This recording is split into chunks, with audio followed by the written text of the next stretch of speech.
evening from Rogers Park on the North Shore of Chicago. We welcome you to this presentation of NCAA men's volleyball on ESPN. The city versus the suburbs as the number 12 Loyola University Chicago Ramblers host the number 14 Flyers of Lewis University.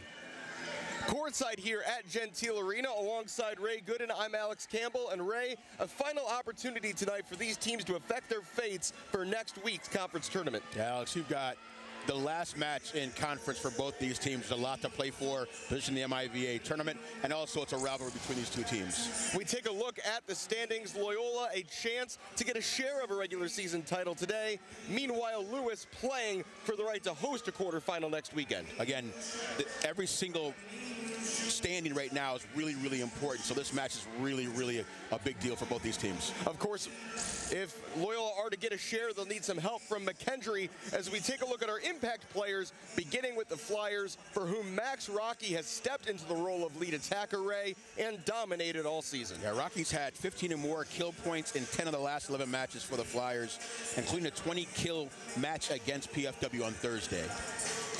Meanwhile, for the Ramblers, it's their floor general who won back his starting spot mid-season and hasn't looked back. One of 6 seniors being honored here tonight, Dan Mangun. Mangun's done a solid job of running the Rambler offense since his return. That's 72 assists and 4 serving aces against Queens last weekend. Wash U bring a blitz. Lanin passes away near sideline. Lombardi, what a catch! In by Galvez. Sutter onto the loose ball, what a spin! El Sutter, still Sutter!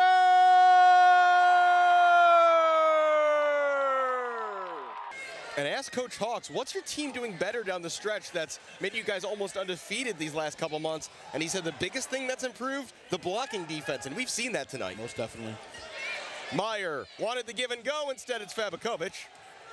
Drolsom, Estrada, back row, Todorov, the dig by Sawa. Over by Fabakovic. Collins, Estrada, far side, Drolsom, another dig, one-handed this time by Sawa. Oh, it's sticking balls today. Fabakovic, it's a dig by Collins. The liberos showing out on this rally. Van Buren. Come on, top 10. Come on. Great volley here on the north side. Best point of the night. The liberos show their stuff, and then the man of the match tonight, 14 in black, says that's enough of that. McCray, 8 seconds. McCray around, 5 seconds. Marable no good. Rebound loose again. Back up and out and no! The most dramatic of endings as the Huskies got a third look. It hit every part of the rim. It wouldn't go. And by the slimmest of margins, the Zips hold on for a big conference win. Lanin pitching it forward to Hardy out of the backfield. He makes 2 men miss. Hardy open field.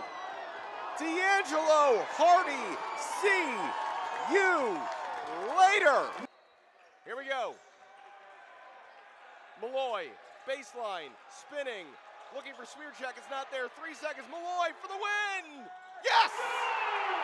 Sent forward. Here's the youngster, Roca. Roca! Oh, what a night.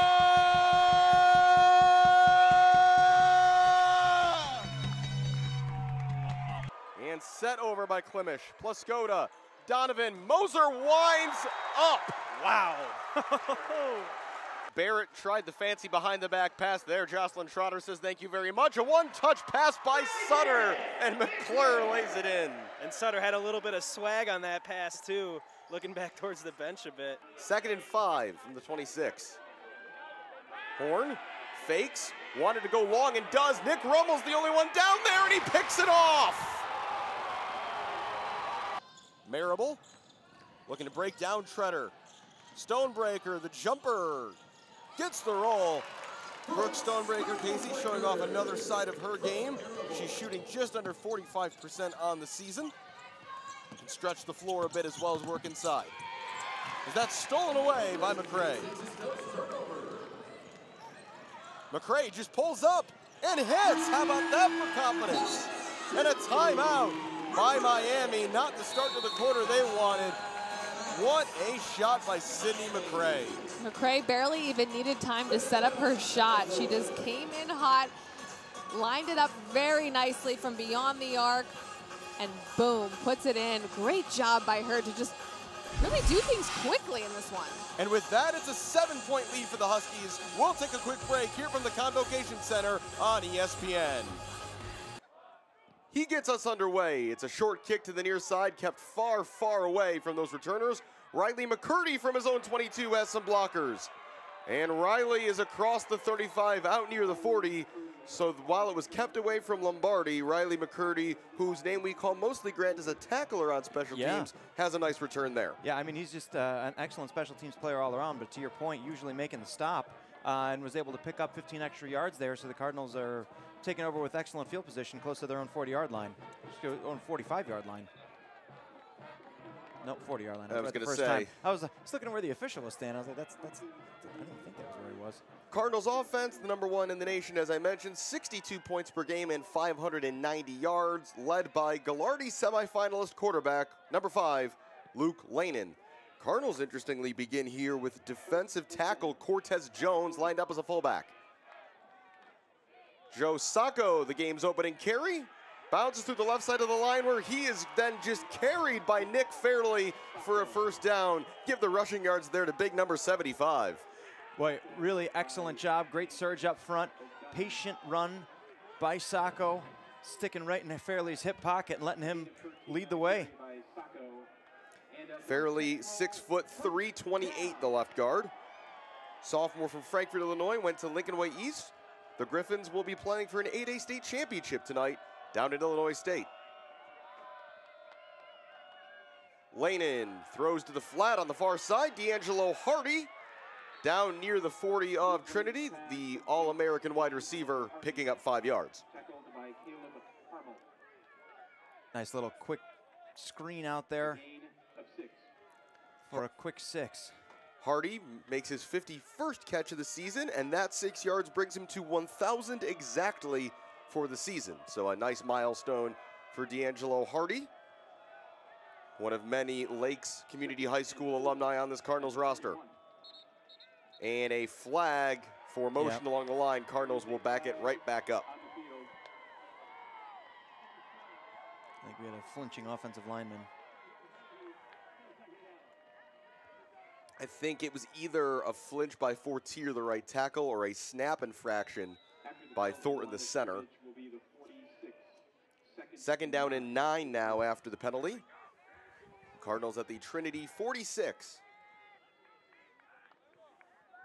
Jacob Parody, Joey Lombardi, D'Angelo Hardy, the 3 wide receivers. Joe Sacco is the running back. Sacco, who had 141 yards on the ground last week. Lanin keeps it himself in all kinds of room. Luke Lanin far side has Hardy as a blocker. Lanin in a foot race inside the 10 and brought down all the way at the 6. Luke Lanin, he might be the quarterback, but he's one of the best runners in the country as he picks up 40. Boy, excellent play design there, and we were fooled a couple of times last week by some of those ball fakes, and that was no exception here. I was looking at Joe Sacco for a minute until I realized that Lanin had it and was working around the end. No one on contain on the far side. That was number 0, Mac Douglas, who was going all the wrong way.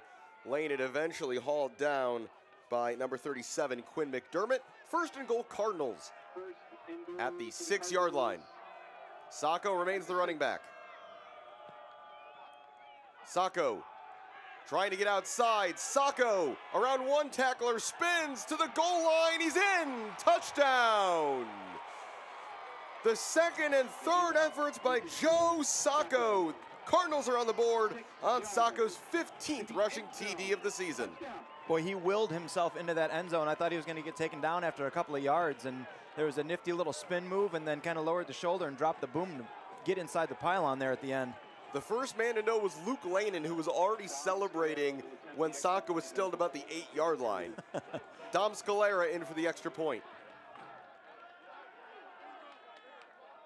Out of the hold of Parody, that kick is up.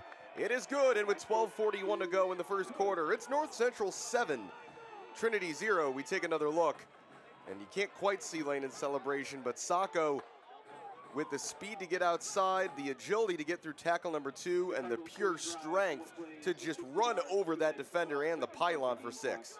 Yeah, if you're going to try and tackle Joe Sacco, I recommend you be moving forward. Ooh, you got a pretty good hold there.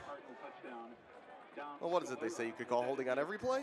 Yeah, that was an egregious one. All eyes, though, on Sacco as he takes it in. Cardinals have been ridiculously efficient in the first half this year. They have scored touchdowns on 62 out of a possible 68 first half possessions in their 11 games this season. That's a wild statistic. Shout out to the North Central Sports and Information staff for pulling that one. They are second to none. Clark Tusher, Nick Osterloo, and their entire crew doing great work behind the scenes here at Cardinals Athletics. Here is Sean Reinick to kick it away from his own 35. Bit of a short kick here as well. That's fielded by number 81. That's Cam Herron.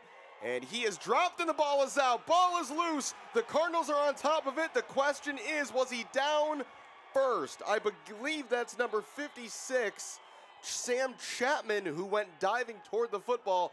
No signal yet. Cardinal and it ball. is Cardinals ball.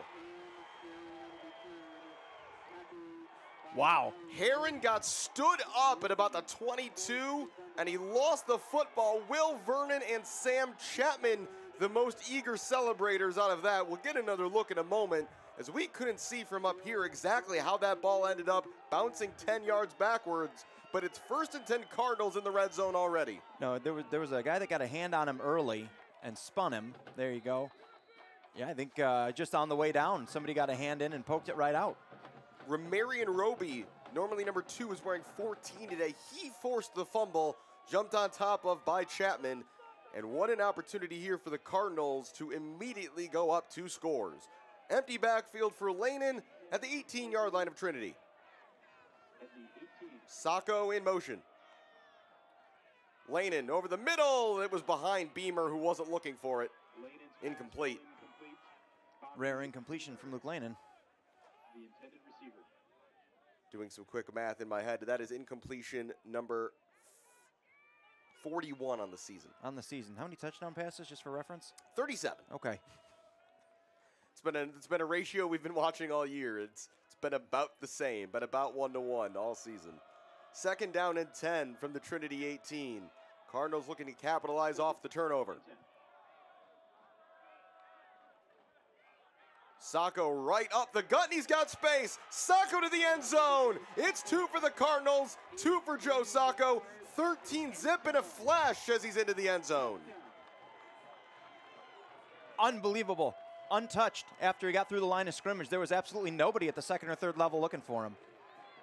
And Grant, when we were talking pregame about where we thought this game would be won and lost, we noticed the size difference between North Central's offensive line and the front 7 of Trinity, and it is stark both in terms of height and weight, and the Cardinals exercising that advantage so far. Scalera right back out there for another extra point. He's 2 for 2, and so is the Cardinals offense. Still over 12 minutes to play in the first quarter. They lead 14 zip. Boy, really nice job by Parity Corral on that snap. That thing kind of skipped in there. Wow, yeah, he got through one semi-arm tackle, and that was it. Big block on a linebacker by Nick Fairley. 75's been putting in work already today. Yeah, that Mike linebacker is a special player, too. Number 21 is really the danger man on this defense. That's Caleb Harmel. He was the SAA Defensive Player of the Year this season. Has a 52-yard scoop and score this year, has a pick 6 this year, and oh yeah, he has 64 tackles. But Joe Sacco, the man of the game so far, he's got 2 touchdowns. It's all North Central. Shout out to Charles Coleman for knowing where the camera is.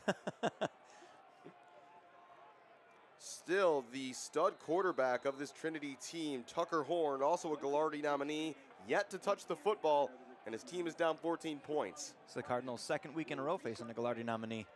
Reinick with a pooch kick out to the 30 on the far side, keeps it away from the returners, and a decent return out toward midfield by Johnny Milo, the sophomore running back, and that is where Trinity will take their first offensive snaps of this game.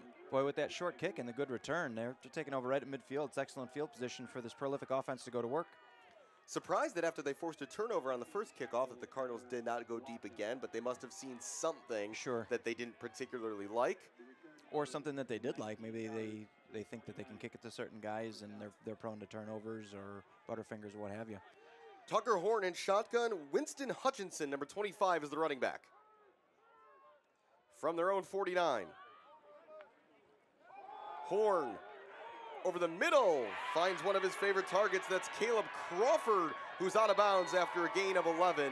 We'll only see about 3 guys make most of the catches for this Trinity team. Crawford's one of them, second team All-SAA, makes his 38th reception of the year, the 5th-year senior from Houston.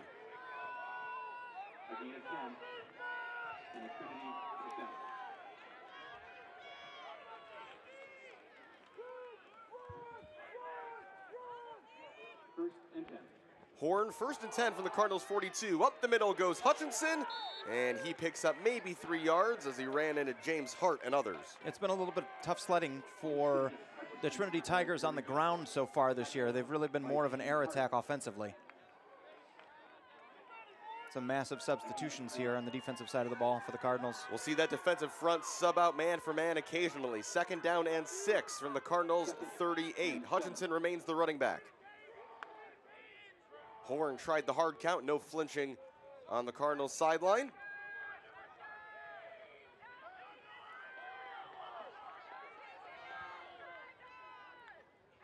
Horn to throw. Has the short swing pass to Hutchinson. He's near a 1st down and brought down just shy of the 30-yard line. It is enough, though, for a 1st down as Hutchinson makes his 8th reception of the season. This Trinity offense doing exactly what we expected. Looking great through the air. Very efficient quarterback. Taking great check down throws and having some athletes make some plays in space. 1st down and 10 to the Cardinals 30. It's a team that averages 44 points per game. Swung out to Crawford. He's got 5 or 6 before he is wrestled out of bounds on the far side by Antoine Walker. Team in hurry up as they continue to spread things out. And this is pretty characteristic of what they've been this season. Horn on the year, 73% completion percentage, just under 3,000 yards. He will almost certainly go over that 3,000 mark today. 2nd down and 4 from the Cardinals 25. High snap, pass thrown to the near side. That's caught by Monago, and he is brought down after maybe a gain of 2. I think he got called for a block in the back, too. They'll be backing that up. That's the 2nd high snap so far in this drive, too. If they don't get that under control, there's potential to be sending one over his head here before the end of the day. Correction, that is Cole Monago, number 3, the senior from Houston. The Cardinals make defensive subs while we await the word from the head referee. It is holding against Trinity. That backs them up 10 yards from the spot of the foul. It'll be 2nd down and about 12 at the next snap of the football.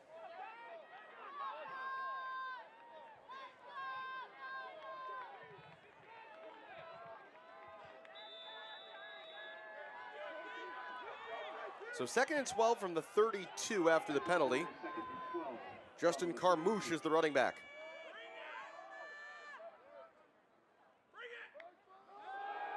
Horn under pressure over the middle. It's caught. Nice catch by his favorite target, Merrifield, inside the 10. Horn was milliseconds from getting lit up by John Sullivan. And in the end, perfectly timing his throw to his receiver. He hits Merrifield for the big gain. But a big concern here for the Cardinals as Antoine Walker is down. Yeah, that was a step away from being hit, and then also he threaded that ball right in between 4 red jerseys, too. You'll see here on this view, Sullivan very close. Well, Kettlecamp, excuse me, the guy who got closest. And then it looks like 26, Walker just gets rolled up on by his teammate Julian Bell as the Cardinals made the tackle at about the 7-yard line. Walker, the All-American, first-team All-CCIW inclusion for the 2nd year in a row, the former NIU Husky. Boy, and in a contest like this, that is definitely not someone that you want to lose with somebody, a prolific passing attack like Trinity has here. And Walker really gingerly moving his way off the field, teammates coming to help, and this is about as big a loss as the Cardinals defense could suffer, especially to your point, Grant, against a pass-happy team like Trinity. 2:12 to go, we are tied. Buckle up. White. And not on the same page. Bernyson throws it away. Yeah, you saw Knudsen kind of see the ball as she came to her, but just kind of did, I was a half a step behind it and didn't go out, make an attempt to go after it. But with tied at 72, El Sutter's knocked down a couple threes. Megan McClure, your senior leader, has knocked down a couple shots. You have an offense now. Sutter. Martinucci thought about it. Dishes Sutter for the lead. Yes! Counted in the foul. El Sutter has 22. That's back-to-back 20-point games for her. She's done such a good job overall. That three-pointer was a little shaky when she first came back. It's finally back now. She knocks down the free throw, and that's a 4-point lead for the Cardinals. That is 23 points. Season high for Sutter. Almost another steal. Elle did well to avoid the foul. Tellis, Darden. Twists and turns you could never believe. Stolen by Trotter. The freshman all the way. Trotter. No. Rebound Kiefer. No foul. 1:30 to go. Everybody catch your breath. Here's Knudsen. Cardinals by 4. You want to slow things down for Milliken. You know where the ball's going to go and who's the score is going to be. And it's a foul.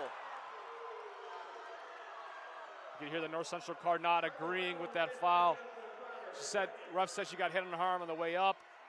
So they get 2 free throws. And it's Knudsen again to the line. Last time she was here, she shot, I believe, 13 free throws. So this is not uncommon. This is free throws 9 and 10.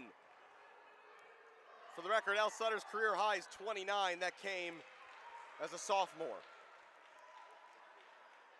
Currently 23 to lead all scorers. What a first start back for the All-American soccer player. Knudsen knocks them both down. 2-point game, 119. And suddenly it's the Cardinals who have to deal with opposing pressure. 75 seconds to go.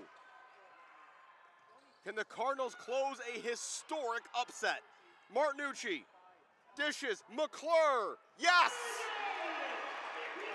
The composure and the poise from the senior to continue to knock down big shots is the reason this team is also up by 4. Kaufman just runs into McClure. Knudsen for a deep 3, no good. Darden, foul, who's it on?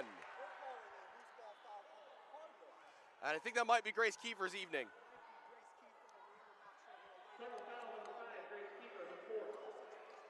No, that's her 4th. So Kiefer now 1 away.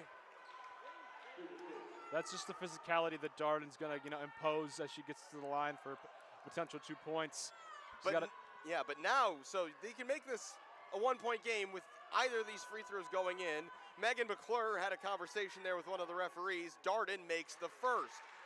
Got to give Milliken credit, Preston. They are now 20 out of 25 tonight from the line, living up to their reputation as an elite foul shooting team. They do the basics very well. Darden made them both. Timeout, North Central. They lead by 2, 49 seconds to go. Cardinals have the lead and the ball. 19 to shoot for El Sutter. Guarded by Knudsen. Sutter all the way. And the foul not called. It would have been Knudsen's 5th. McClure knocks it down anyway. The old reliable McClure is there in her spot. The top of the key, nearly elbow range, knocks it down. It's been her spot all day, her shot all day. Knocks down another one. She's at 18 points on the night. Cardinals by 4, 29 seconds. And again, you got to feel there the ref swallowing the whistle in the late stages. And particularly, you can't overlook that it's Knudsen with 4 fouls who was involved. Now we have a discussion at the scores table between the Milliken bench and the referees. 29.5 to go. Cardinals have committed 5 team fouls, so Milliken will shoot 2 free throws. Any infraction the Cardinals commit. Milliken has committed just 2 in the quarter. El Sutter, 23 points. Megan McClure, 20 points. That is the 2nd game in a row. The 2 of them have both eclipsed 20. 14 points for Jocelyn Trotter, 12 for Grace Kiefer. Meanwhile, Elise Knudsen, 22. Sophie Darden, 18. Bailey Kaufman, 16. Emily White, 13. It's been kind of just nice. It's been good to see this program come together over the last couple of games. with only a handful of wins this season to go. They've come out and looking at their 7th win of the season if they hold on with 30 seconds left. And what a win it would be. Biggest one here since against Milliken 2 years ago. Martinucci got the steal, and it's a jump ball. Milliken keep possession, 26 seconds. Yeah, if you're going to get such a good guard like Knudsen, you want to make sure you let her know the defensive presence is felt. Martinucci's done that all night. Great job tying up that ball. He'll do it again. Into Knudsen. Cardinals, do you foul here? Maybe anybody but Knudsen. Knudsen, they will let her score. That's the smart decision. It's a 2-point game with 19.3 and a timeout by North Central. Yeah, McClaxy Dax right here is going to want to drop a good inbound play. Make sure you, more importantly, get the inbound to go. Free throws tonight. Elle Sutter is 8 of 10. Megan McClure is 4 of 4. You'd be perfectly happy with either of those options. McClure will be the preference, the 82% free throw shooter. Grace Kiefer is even better, 86%, as both Duffy and Hartwig just checked in. You got to think that's for free throw purposes. Free throws and just people that Maggie McCloskey backs trusts to make good decisions with the basketball. 19.3.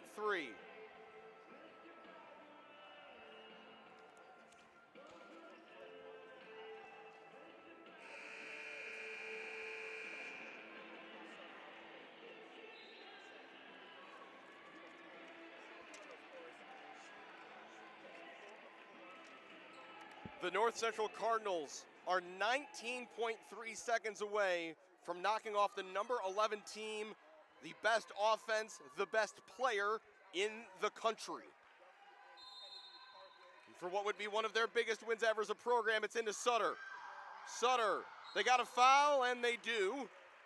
16.4 shot clock is off. Sutter to the line. Let's see who the foul is on. They'll call it on Darden. And now Trotter and Martinucci are back in for defensive reasons for Hartwig and Duffy. Maybe Maggie McCloskey-Bax was just putting out the fastest people she could find. They'll have to do it again here. Still 2 fouls away from the bonus. Martinucci trusted with the inbound. Finds Kiefer, the team's best foul shooter. Fouled by White. Still no foul shots. That's White's second. 15.3. Still a one-possession ball game. The Cardinals, one way or another, probably need 2 more points to feel any sort of comfort. Sutter waits for the foul, and it comes from Tellis, her 4th. Elle Sutter now will go to the line. Obviously, making one is still a one-possession game. 2 kind of creates different problems for Milliken, so you want to make sure you want to at least try and knock down both of these. Elle Sutter, 2 shots. First is good. Elle's got 24. Now 9 out of 11 from the line. What a night. Her first start in almost 2 years, and she has made the most of it. Makes them both. Cardinals by 4, 12.9. Timeout Milliken. That's Milliken's final timeout. This is it right here. Now, maybe the biggest thing you've got to stress if you're Olivia Lett, you don't need a 3 here, but you do need points of any kind. The question now is, if you're the Cardinals, do you give them the layup? Well, also I was thinking, is it reasonable to say to give them an open 3 look? That's why we make it a 1-point game. I would actually take it with 3 away and probably give them the layup. It still creates a 2-possession game, and if you get fouled, you keep that 2-possession lead.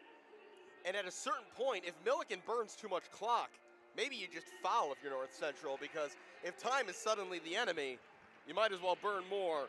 It's Sutter, Kiefer, Martinucci, Trotter, and McClure, the starting 5 tonight. The first time all year this unit has started together, but they played over 20 minutes together the other day against Aurora.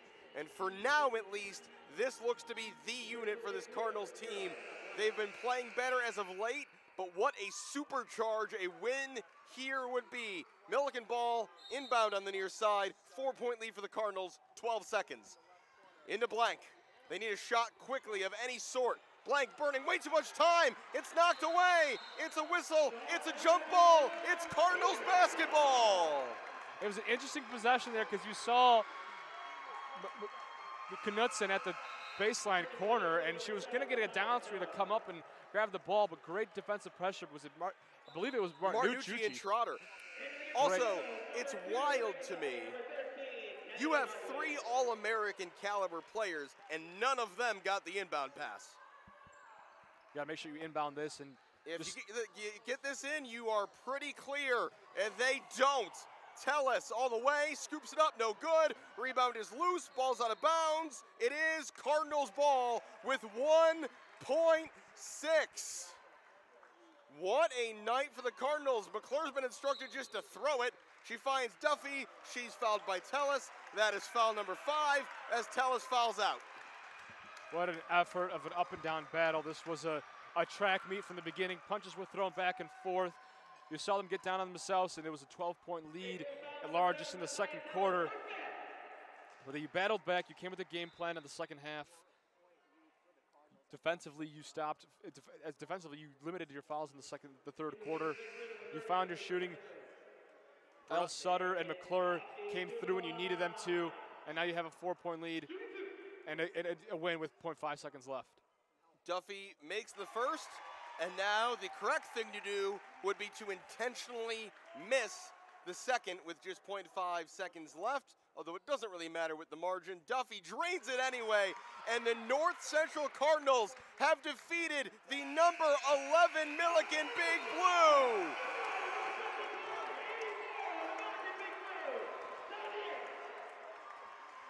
Standing ovation from the men's volleyball team. On the far side, another Cardinal fans. What a night. North Central now 7-7. They hand Milliken just their 3rd loss of the year and already their 2nd loss in CCIW play. What a historic evening, Preston, for this Cardinals team. And Carroll in their navy and orange get us underway here at Benedetti Worley Stadium. For the Cardinals, in goal is a senior, number 00, Jordan Boyd. The back 3 from right to left, a junior, number 24, Madeline Camioni, a sophomore, number 11, Cassandra Salviola, and a junior, number 28, Gabriela Galvez. At wingback, our number 19, team captain, senior, Caitlin Cannon, and number 22, sophomore, Brooke Nelson. The midfield pivot, our number 6, Yasmin Martinez, a sophomore, and senior, number 26, Katie Huey.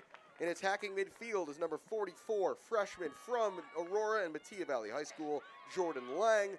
And up top, it's the senior dynamic duo, number 3, Sarah Andre, and number 8, the CCIW Player of the Year and leading scorer, El Sutter. In for the tackle there went Lang. Couldn't win it, though, away from Anderson. Carroll on the attack here down the near side. This is Tumilty.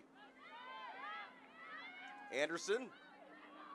That ball cut out and hammered away by Nelson.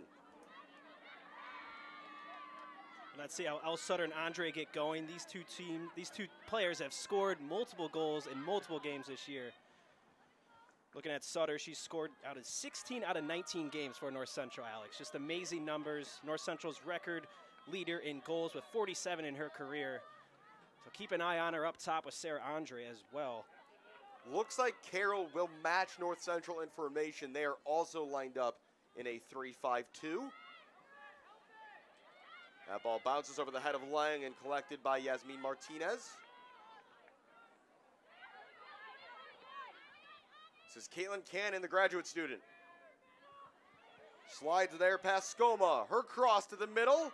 Not dealt with initially. Up in the air by Skoma. And Alex, you're going to see a lot of action going down that left wing spot with Cannon coming along up the flank. A wicked cross she has off her foot. 14 assists on the season, easily led the CCIW this year. Lang putting the pressure there on Fitzsimons, who's played every minute in goal this season. The senior from Oaklawn, Illinois, went to Mother McCauley High School. She leads the CCIW this season with 7 shutouts, including that win over Wheaton.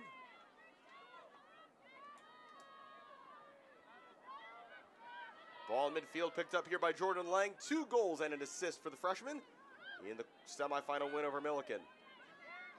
Cardinals already trying to establish possession. Throughout the games I've been here, Alex, North Central, the other team basically has never been able to hold possession for multiple periods throughout the game.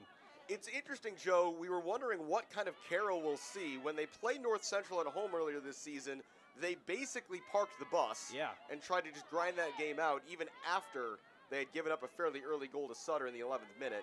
Against Wheaton in their semifinal, they peppered 26 shots at the Thunder goal and controlled almost all of proceedings. So a team capable of playing in different ways. Andre's on the chase here, as was Fitzsimons, the goalkeeper, before it was cleared away. Lang heading that back, but it's picked up by Tamilty. Playing in that number 10 position for the Pios. And you saw right there, Carroll only 2 numbers up front with their 2 attackers. So we're already kind of seeing Carroll, staying back, and we're probably expecting that through the majority of this game.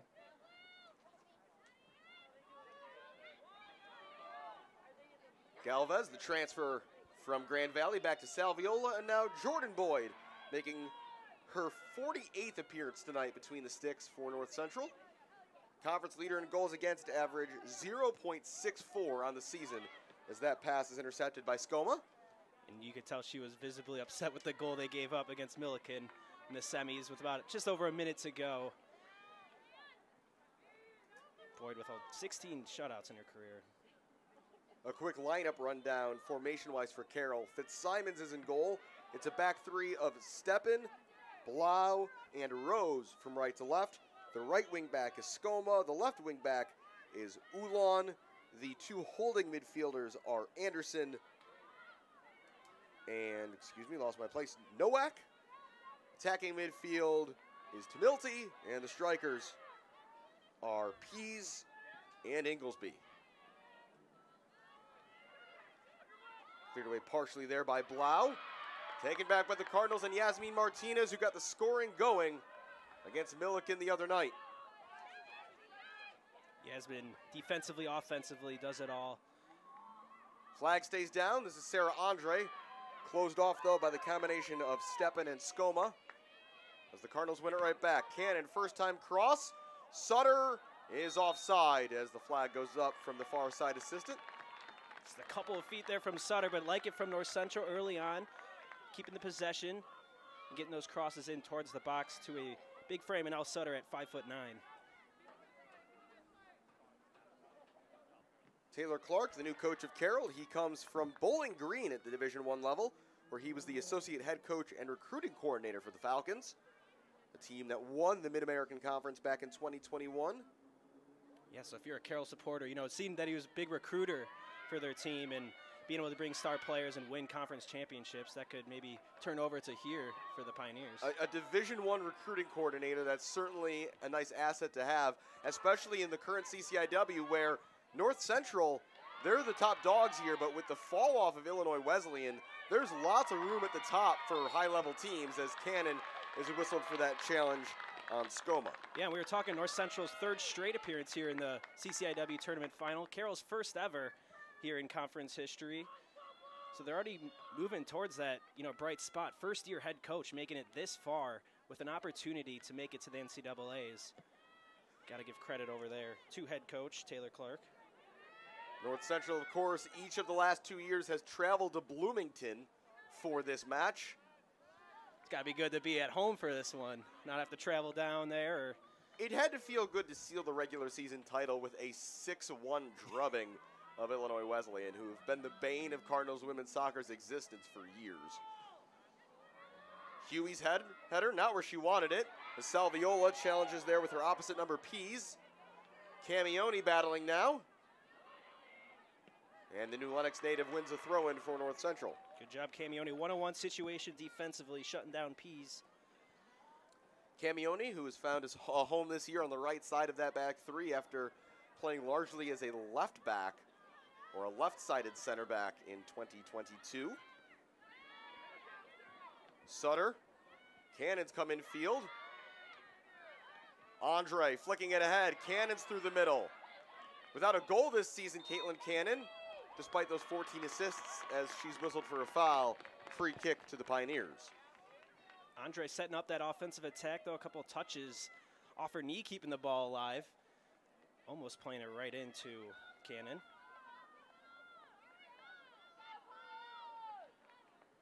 So let's see how Carroll tries to get going, you know, offensively, what type of attack they want to get to. Quick attack and possession, or excuse me, possession might not be the way to go for the Pioneers. But the counter has been susceptible this year. That ball forward by Galvez was dealt with by Steppen, junior center back from St. Charles East. She has started every game all 3 years she's played at Carroll, as that long shot is easily handled by Fitzsimons. It's rare you see outfield players almost never come off the field, but that's been the case of Steppen. That's why she's a team captain as a junior. Here's Jordan Lang charging upfield for the Cardinals. El Sutter. Sutter cutting back. Pass cut out by Blau. Sutter one-on-one with Rose. Low left-footed cross toward Andre. Ball is loose and then covered by Fitzsimons as the two strikers for North Central almost combining here. 9 minutes played. Another good serve from Reed, and that's a kill for Baggs. Nice job by Morgan. Could have very easily taken that ball and thrown it down, located it to Baggs, scored on the quick. 17 all. Lewis 1 point away from matching their highest output in either of the first two sets.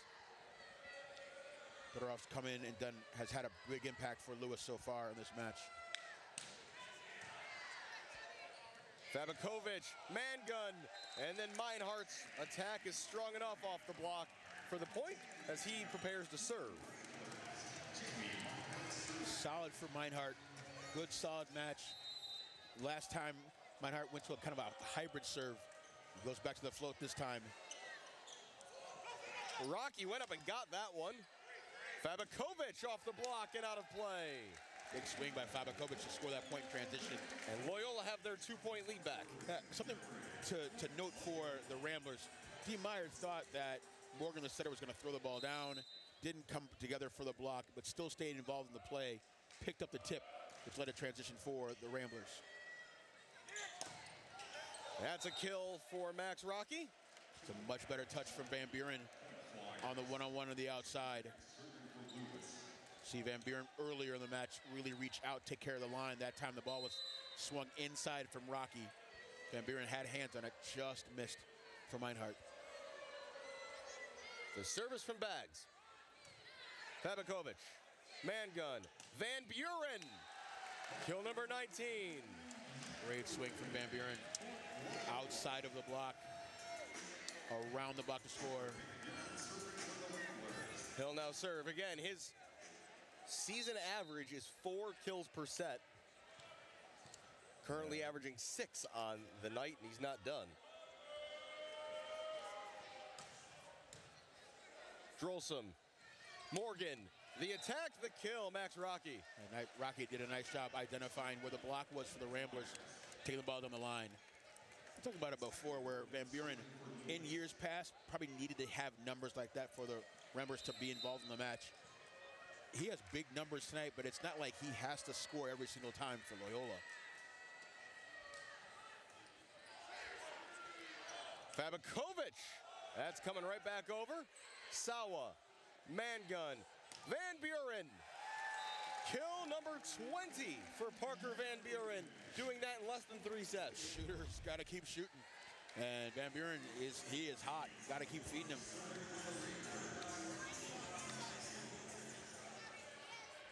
What a night for Parker Van Buren. So what kind of serve we'll see out of Fabakovic? Will we see topspin or a float? Went for the top spin, placed it in the back corner. Drolsom is blocked. Mangun and Meyer say no.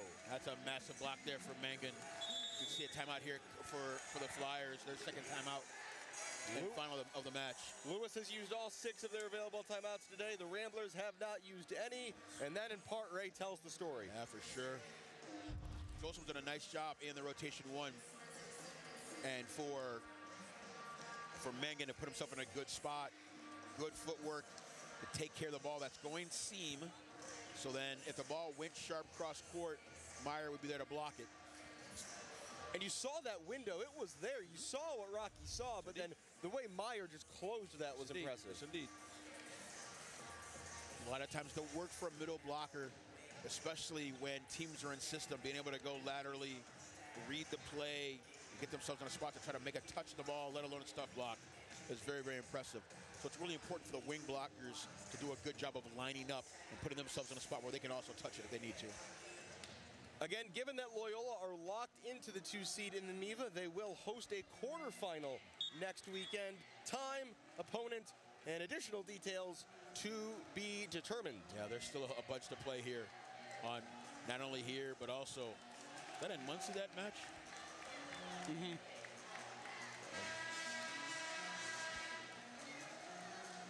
I think the Flyers can be as high as 4 and low as 7. Coming into today, Loyola would host Purdue Fort Wayne, and Lewis would go to McKendree. Again, it will be till the end of the night until we know for sure what those matchups look like in a week's time. That's a kill for Rocky. It's a real nice swing from Rocky. Takes that ball high over and inside of Reed to score that ball sharp cross-court area, too. Yeah, not a bad night for him. He's got 13 kills. He's hitting over 300. It's just as we talked about earlier, they've been a bit one-dimensional, Lewis. Yeah, Rocky needs another ace right now. That serve is long and wide. 2 points away, Loyola. You see Anderson now come in at the right time for the Ramblers. Can look for him to go for the pretty aggressive serve. Again, he's done a really nice job attacking the ball, not only in the gap in 5-6, but he's also taking serves down the line. A highly recruited player out of Manhattan Beach, California. Almost had an ace. And is that 4 hits? They're going to say it is, so count it. It's, again, a really nice job. We'll probably see a challenge here from Coach Friend. No real reason not to at this point. Correct. Otherwise, it's match point. It will be a challenge.